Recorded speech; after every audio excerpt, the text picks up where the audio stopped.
Hoy está con nosotros Maite Ramos, ella es presidenta de movilidad de Coparmex y la verdad es que, Maite, ¿quién mejor que tú para decirnos, pues, señores candidatos al gobierno de la Ciudad de México, pongan atención en esto? Pongan atención, ¿verdad? Gracias, Pita, un gusto estar contigo. Bienvenida, como siempre, Maite. Me da un placer enorme. Pues sí, Pita, en eso estamos. Te cuento con mucho gusto que estamos colaborando con 16 organizaciones en una iniciativa que se llama Yo Me Muevo. Okay. ¿Qué es Yo Me Muevo? Esta lo iniciamos hace 3 años en la campaña del 2015 y ahora somos más organizaciones y es un poco pedirle a los candidatos que se comprometan con una agenda de movilidad y de desarrollo urbano muy específica con 7 puntos. Hace 3 años firmaron más de 240 candidatos de todos los niveles, porque no es nada más el jefe de gobierno, son ahora pues los alcaldes o los candidatos a alcalde, ¿no? Los diputados, toda la gente que realmente va a participar en un cargo de elección y que va a tener incidencia en las políticas públicas en la próxima administración. Ahora estamos creciendo, no es nada más la Ciudad de México, hay una iniciativa muy fuerte en Jalisco, en Mérida, es decir, empieza a crecer y esto pues me da mucho gusto. Oye, ¿no? porque también empieza a crecer el tráfico en todas las demás ciudades. En todos lados. Esto ya no es un problema nada más de la Ciudad de México ni de la zona metropolitana, bien lo dices, hay ciudades, Oaxaca. En Oaxaca tú puedes pensar que además es hermoso, tienen un parque vehicular tan grande que hay veces que entramos que normalmente les tomaría 4 o 10 minutos, hacen 40 minutos. ¿No? Y en Cancún, por ejemplo, para ir de la zona hotelera a la zona donde vive todo el mundo, digamos los que trabajan allá en Cancún, claro. te puedes pasar a veces 1 hora en un trayecto de 2 cuadras. Sí, en los lugares turísticos está siendo muy complicado porque está pasando mucho esto que también ha sucedido en la Ciudad de México, que es que hay un gran problema de desigualdad. La desigualdad se ve en la parte del transporte y de cómo hemos construido las ciudades. La gente que tiene menos recursos, la gente que tiene más dificultades, es la gente que vive más lejos. Y es la gente que además tiene menos acceso a un buen transporte público de calidad, ¿no? Es donde llegan pues, los camiones en peor estado, los autobuses, que ya no son muchos autobuses, lo que queda, combis, donde tenemos los taxis de la muerte en el Estado de México, ¿no? Es donde el transporte es peor porque la gente no quiere invertir en transporte público de calidad en la parte con la concesión y el gobierno pues tampoco lo ve tan prioritario, ¿no? No se ve tanto. Oye, y si por si fuera poco, ahí es donde diariamente se van jugando la vida porque se suben los asaltantes. Claro. Diariamente. Claro, tienes toda la razón. Por eso hemos estado trabajando en esta agenda. Es una agenda cuyo principal objetivo es pasar del dicho al hecho, ¿no? Pareciera que, y lo platicábamos la otra ocasión, Pita, pareciera que la movilidad hoy es un tema como cool, de moda, ¿no? De llego al Congreso en la bicicleta y luego salgo en la Cherokee por la puerta de atrás, ¿no? Pero ya me tomaron la foto. Tenemos que pasar del dicho de nada más tomar la foto a acciones concretas y a que sucedan las cosas, a que hoy los políticos, los candidatos se comprometan con una agenda, pero que sepan que los vamos a estar vigilando, que estamos trabajando en una generación de indicadores que después en conjunto estas 16 organizaciones no van a ser indicadores muy complicados, algunos son de sí se hizo, no se hizo, algunos sí con una medición más a detalle, pero donde vamos a publicar fulanito de tal se comprometió y sí cumplió, fulanito de tal se comprometió y no cumplió.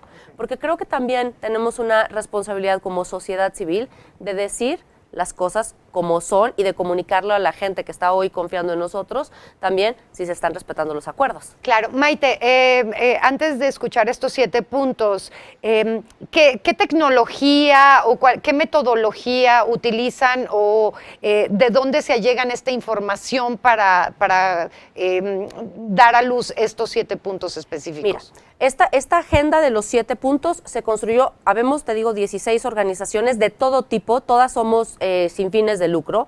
Está, bueno, obviamente Coparmex, está el Instituto Mexicano de Competitividad, está WRI, que es el World Resources Institute en México, está el ITDP, que es el Instituto para el Desarrollo de Políticas del Transporte, está Greenpeace, está Bicitecas, está Céntrico, es decir, somos un conglomerado de asociaciones y de organizaciones que no todas somos iguales. Bicitecas, por ejemplo, está muy enfocado a la parte de la bicicleta.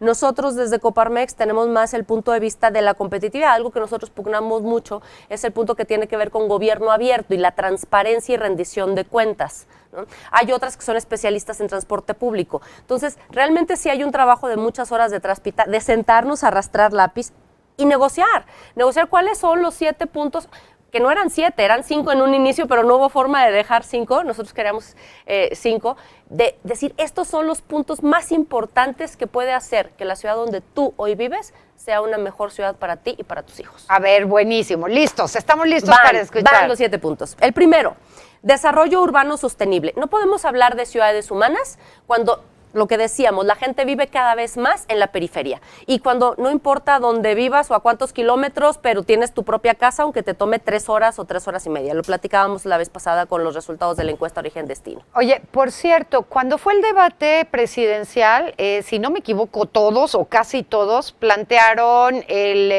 la transportación de, no sé, vamos a poner todos estos municipios que están muy cerquita, por medio del cable. Del telecable, todos le cambiaron el nombre, pero era más o menos lo mismo, ¿no? Sí, uno es cablebús, el otro es telecable o teleférico. Que es algo similar a lo que se acaba de inaugurar en el Estado hace de poco. México. Sí, eso es una buena solución, pero volvería a decirte lo que habíamos platicado y lo voy a ligar con el segundo punto, que es cambio en el transporte público, inversión en el transporte público. El punto en transporte público es que sí necesitamos una mayor inversión en transporte público, pero no es nada más decir solamente vamos a construir metro, solamente vamos a construir cable. Tiene que ser una planeación integral. Y en el tema del cable hay 5 puntos que son muy importantes tomar en cuenta, que es que realmente vayas a un lugar que tengas una alta densidad poblacional, que sea un lugar marginado, pero que sea un lugar con pendientes. Si tú quieres poner un cable en Miguel Ángel de Quevedo, no sé si te acuerdas aquella propuesta que alguna vez hizo René Drucker, que en paz descanse, en Miguel Ángel de Quevedo. Si en Miguel Ángel de Quevedo no tienes pendiente, pones un buen sistema de autobuses o un tranvía, no un cable. Okay. ¿No? Esto es para, digamos, pues sí, zonas en las cuales tienes una pendiente muy complicada y que llevar el metro o llevar un autobús es mucho más complicado, ¿no? Tenemos que tener cuidado con los aires, pero realmente en la Ciudad de México no hay una gran complicación. En este caso, son completamente válidos. Y el más importante es que esté integrado a un transporte público de otro tipo, que es el gran error en el Estado de México. Que se pueda ligar, claro. O sea, que te bajes de ahí y te puedas subir a otro camión. En el Estado camión. de México bajas de nada a nada. Ok. Y luego dejas a la gente allá abajo y ¿cómo se mueven? Claro, dicen, es que ahí va a llegar la línea 4 del Mexibus. Pues sí, corazón, pero yo me necesito mover hoy, no en 2 años. Entonces, habría que trabajarlo en forma paralela, integrada. Y ese es el reto del transporte público. Entonces, entendemos, la primera parte que estás planteando es que no se trabaje nada más en una sola línea, sino en todo. En todo. ¿Qué vamos a hacer con metros? ¿Qué vamos a hacer con metrobuses? ¿En dónde ponemos cable? ¿En dónde ponemos tranvía? ¿Por qué no? ¿En dónde ponemos corredores de autobuses concesionados? Todo integral y dependiendo del costo-beneficio. ¿Por qué no vas a poner un metro en toda la ciudad o no vas a poner metrobuses en toda la ciudad? Pues la demanda no te va a dar. Habría que ver en dónde se necesita qué. Okay. Y a lo mejor en metro no es tantos kilómetros, sino mantenimiento. Pocos han hablado del mantenimiento y las condiciones que hoy tenemos en el metro son muy complicadas. Claro. Siguiente Llevamos pregunta. 2. Pero, espera, con respecto a esto mismo, ¿ustedes ya tienen identificados esos tramos? Hay algunos que se han identificado en conjunto, hay estudios muy importantes que ha hecho el ITDP mismo sobre los próximos corredores que deberían existir. Hoy a los mismos candidatos están haciendo sus planes, algunos mejor que otros, ha habido avances, pero lo que sí queremos es que sea algo consistente y que se cumpla. De nada nos sirve que se plantee hacer, no sé, lo que quieras, 100 kilómetros o 20 kilómetros o 90 kilómetros de metrobús, si no van a ser ni 10. O sea, que sea como muy real y cómo lo van a hacer. Perfecto. ¿No? Tercero, movilidad peatonal y ciclista. Lo platicábamos la vez pasada, ¿no? ¿Cuántos millones de viajes? Más de 11 millones de viajes solamente peatonales en esta ciudad y 35 millones de personas que se mueven todos los días, o 35 millones de viajes que se hacen en pequeños tramos peatonales. Y con unas banquetas espantosas, con una infraestructura muy complicada y necesitamos inversión de este tipo. Seguridad vial.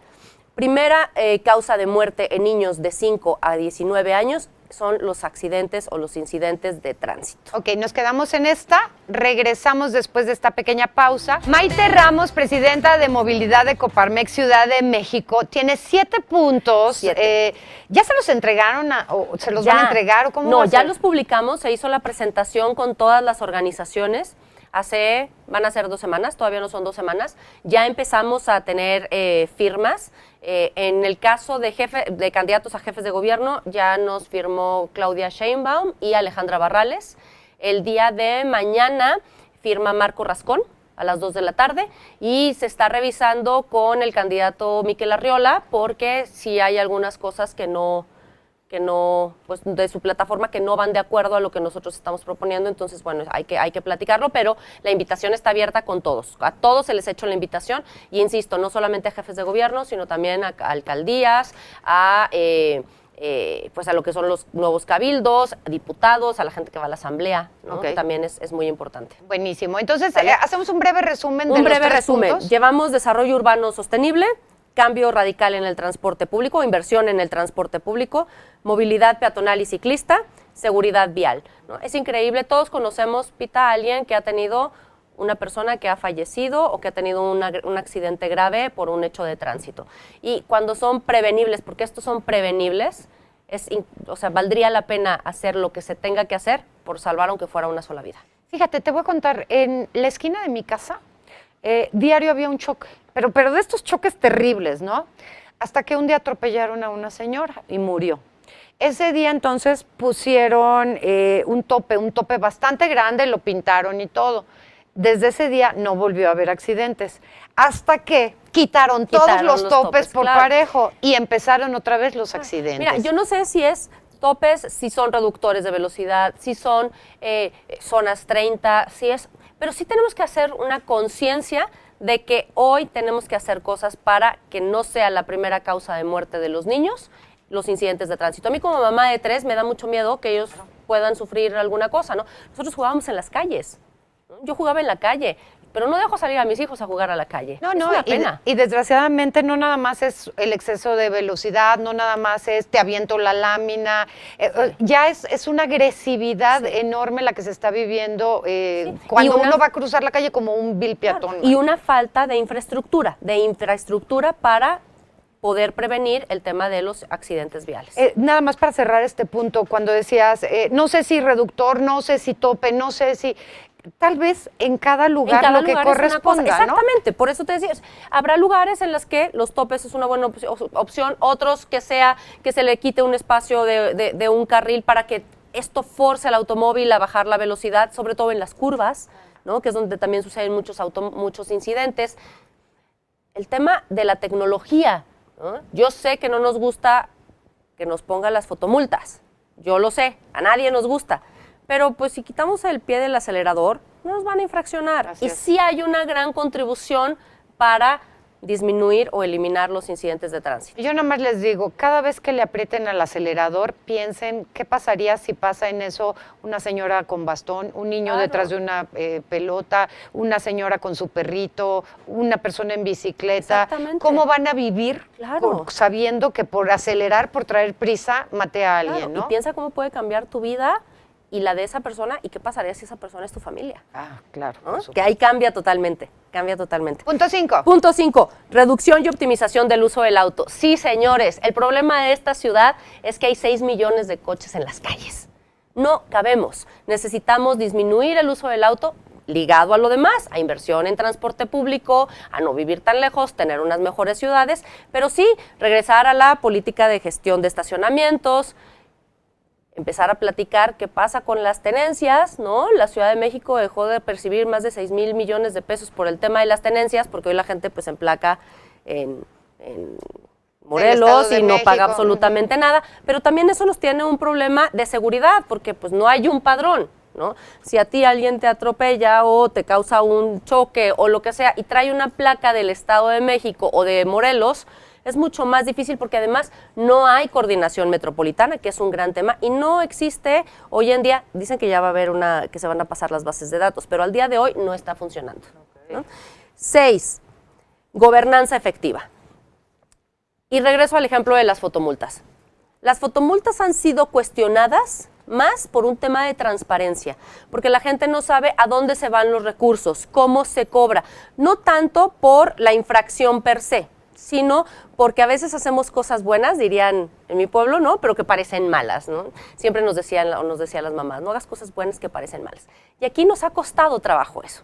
Necesitamos transparentar y el gobierno debería de tener los contratos abiertos, cómo se hace la licitación, cómo se adjudica, quién es la mejor opción.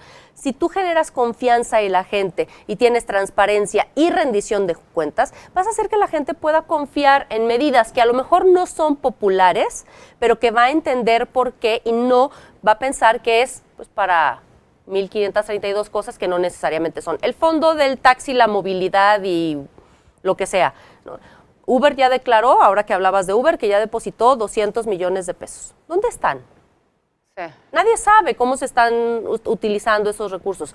Hay un tema de transparencia y rendición de cuentas que luego genera, si no estoy acusando a nadie, pero de opacidad y a veces hasta de corrupción. Si somos más abiertos, si tenemos este gobierno abierto, va a hacer las cosas mucho más fácil y aplicar las políticas públicas va a ser también mucho más fácil con toda la ciudadanía. Lo mismo, por ejemplo, con el tema de los parquímetros. Exactamente. Los que votamos a favor de que pusieran parquímetro en nuestra colonia, estábamos convencidos de que 30% de la ganancia de esos parquímetros iba a ser para la mejora de nuestras calles. Exacto. Bueno, a mí nadie me ha dicho, como vecina que sí voté, nadie me ha dicho, oye, ahora, gracias a que votaste, con ese 30% se plantaron arbolitos, se pusieron más foquitos, algo. De eso tengo mucha información, pero te lo voy a dejar en el tintero para que me vuelvas a invitar, pero te voy a poner nada más un balón ahí para meter el gol. Si tú entras a la página de Ecopark, vas a ver que hay recursos de años anteriores que no se han ejecutado. Y hay muchos donde no viene ni siquiera la información, que no está actualizada de cuánto se recolectó, de cuánto dinero hay. Realmente diste en el clavo. Mira, en el clavo, ese era mejor ejemplo que el de las fotomultas. Gracias, pero es que a final de cuentas es que es lo que vemos. Por ejemplo, todavía estamos viendo edificios que están, que los ves y dices, Dios mío, que no sople el aire fuerte porque se me van a caer encima, ¿no? Que no han podido tirar, o gente a la que no se le ha podido dar un apoyo después de el tema del terremoto, pues a lo mejor ahí es donde quedarían bien en este momento esos recursos. Pero bueno, lo vemos cuando vengas. Pero tienes toda la razón. Y el último, inversión para la movilidad urbana sustentable. Es muy poco el dinero que se asigna para movilidad, para proyectos de movilidad, pero la gran mayor parte de este presupuesto, el 80%, se asigna para presupuesto que va a infraestructura para el automóvil, que utiliza el 20% de las personas. Tenemos que hacerlo al revés, tenemos que pasar del dicho al hecho. Y si realmente queremos promover que haya una mejor movilidad con todos los otros 5 primeros puntos, pues entonces necesitamos ponerle dinero, porque si no, no va a suceder. Entonces, queremos en el punto 2, pues un mejor transporte público, pero necesitamos más inversión para el transporte público. Queremos infraestructura peatonal y ciclista, pues necesitamos inversión, que realmente la inversión vaya a la movilidad urbana sustentable más que a privilegiar el uso del automóvil o la infraestructura o algunas otras cosas como pueden ser estacionamientos. ¿Cómo cambiaría nuestra vida? Lo productivos que seríamos, lo felices que estaríamos en nuestra casa, los lugares a los que podríamos ir si en vez de pasar 1 hora, 1 hora y media, 2 y hasta 3 en el transporte de ida y luego lo mismo de regreso, ¿se imaginan que pudiéramos llegar a nuestra casa en 20 minutos, en media hora? Nos cambiaría la vida. Totalmente, la calidad de vida, ¿no? La calidad de vida, reducción de gases contaminantes, mejora del medio ambiente, mejora en la productividad, en la competitividad, en el estrés, humor. Sí. ¿No? Lo dijimos ahí cuando Oye, Maite, a ver, entonces, ¿viste esto de Uber Elevate, no? Y ya se había hablado, ¿no? De que la probable o el probable futuro de la transportación en las grandes ciudades sea al aire. ¿Cómo ves? Pues mira, yo desde chiquita veía los supersónicos, ¿no? Y había un montón de cosas que pasaban ahí que decíamos, ay, de verdad, y los celulares, claro, que ya llegaron muy pronto. Tú ponías un muy buen ejemplo, el de la película del Quinto Elemento, donde el tráfico pues ya estaba en el cielo. Mira, ahí está el Quinto Elemento. Vean ustedes, esto, bueno, ahí claro, ahí había una persecución, pero Pero sí, probablemente así pudiera ser. Así pudiera ser, así pudiera ser. Mira, este es un tema de planeación. Finalmente, por el Miren, piso, por el cielo, ve, ahí también se van a chocar y también se van a partir la cara. O sea, finalmente si no hay un orden, ¿no? Creo que aquí el punto es equidad, Pita. Equidad, un tema de equidad y de justicia. ¿Equidad en qué sentido? Generalmente no es parejo y lo que decíamos, quien más lo necesita es quien menos acceso tiene y vive lejos. claro, porque el que tiene dinero va a decir a mí que me traiga el helicóptero y me baje en mi helipuerto Claro. de mi casa. Ahora, pues qué bueno que lo haga Uber, me parece bien, pero no podemos apostar a que es la única forma de movilidad del futuro. Porque si van a hacer capsulitas individuales, pues mejor que lo hagan un poquito más grande para que nos movamos varios, ¿no? Oye, y esta otra opción, la que promueve Elon Musk, que es por medio de túneles subterráneos, es lo mismo, pero túneles subterráneos Sí. velocísimos. Pues finalmente serían unos metros más veloces y con unas cápsulas más pequeñas, ¿no? Finalmente, si es un transporte público, creo que hay muchas alternativas que hoy no tenemos en la ciudad y que son mucho más eficientes. Antes de llegar a algo tan sofisticado, te diría que tenemos un gran reto en tren ligero, en tranvías. En cruzar la calle y que no te atropellen. También, pero digamos de transporte público, no. Los tranvías pueden ser una opción entre el metrobús y el metro para mover más personas con menos inversión. Maite, ¿dónde podemos encontrar estos 7 puntos de los que has hablado hoy? Está en la página www.yomemuevo.org. Ahí directamente van a ver la carta que pueden firmar los candidatos, van a ver, aquí está, mira, cómo son los pasos para que conozcan toda la agenda y en los hashtags de las redes sociales nos pueden también seguir y mandar sus opiniones. Bueno, pues te esperamos próximamente, Claro ¿va? que sí. Y hablamos de lo de los parquímetros famosos. Perfecto. Es Maite Ramos, presidenta de movilidad de Coparmex Ciudad de México. Un gustazo platicar Pita, como contigo. siempre, un Feliz gusto. Día de las Madres. Muchas mañana. gracias. ¿Ok? Venimos.